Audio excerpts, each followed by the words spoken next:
سلام دوستان، میخوام طریق استفاده از سایت ایدالیستا رو بهتون آموزش بدم. قبل از هر چیزی تو قسمت منو وارد شید، مشخصاتتون رو کامل وارد کنید و سعی کنید که یه عکس مناسبم بذارید، چون مشخصاتی که وارد میکنید برای صاحب خونه خیلی مهمه. اگر قراره که یه خونه خریداری کنید، تو قسمت کمپرار وارد میشید و اگر قراره که اجاره کنید تو قسمت آلکیلر وارد میشید. اگر خونه هست بیانداز، اگر قراره فقط یه اتاق اجاره کنید تو قسمت ابیتاسیون وارد میشید. اینجا منطقه یا شهری که میخواین رو انتخاب میکنید. من والنسیا رو انتخاب میکنم. خونه ها رو نمایش میده. حالا همین کار رو شما میتونید دستی انجام بدید. تو قسمت دیبوخار وارد میشید، اون محدوده و محلی که میخواید دنبال خونه بگردید و دستی وارد میکنید.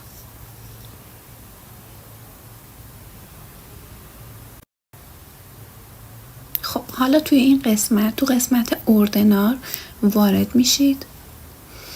اینجا میتونید سورت کنید. مثلا اگر گزینه باراتوس رو انتخاب کنید، خونه هایی که از قیمت مناسب هستن سورت شده بهتون نشون داده میشه. حالا من اینجا قسمت رسیدنس رو وارد میکنم، خونه هایی که جدید توی سایت گذاشته شده.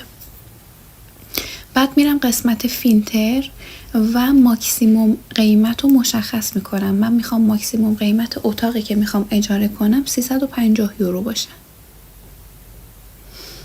حالا توی این قسمت خیلی از این گزینه‌ها رو میتونید تیک بزنید. اینکه دختر هستید یا پسر، اینکه سیگار میکشید یا نه، اینکه حیوان خونگی اگر دارید تو قسمت ماسکوتاس مشخص میکنید، اینکه اگر تخت 2 نفره یا یه تخته بخواید تو قسمت کاما مشخص میکنید، اینکه با چند نفر میخواین یه خونه رو شیر بشید اینجا مشخص میکنید.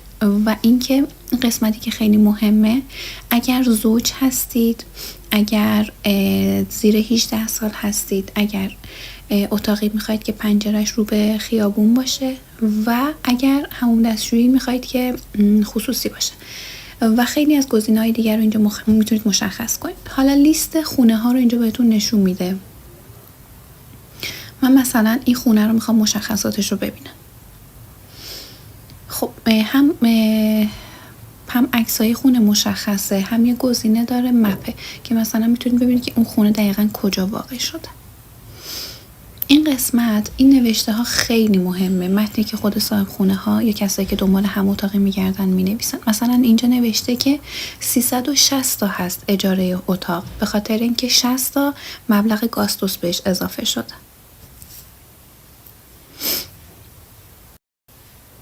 خب تو قسمت پایین تر موارد دیگه مشخصه. اینکه مثلا نمیتونید سیگار بکشید، نمیتونید سگ داشته باشید، نمیتونید زوج باشید و اینکه مثلا چه سنی میتونید داشته باشید. اینکه خونه 102 متر، طبقه 5 با آسانسور، 5 تا اتاق خواب داره، 2 تا حموم دستشویی داره، به اینترنت وصله و این وسایلی که توی آشپزخونه موجوده.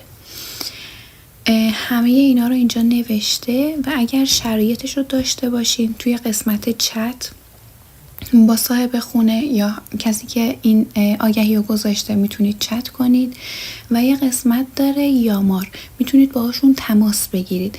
بچه این قضیه رو دقت کنید که توی این سایت اینا نمیتونن شماره واتساپ بذارن یا مثلا بهتون بگن که از طریق واتساپ با ما در ارتباط باشید. ولی وقتی تو قسمت یامار کلیک میکنید، اگر دیدید شماره هستش که برای شماره موبایل هست، حتما بیاید سیوش کنید و تو واتساپ بهشون پیام بدید، چون واتساپ رو خیلی بیشتر چک میکنن تا خود سایت ایدالیستا رو. حتما به این قضیه دقت کنید عزیزان.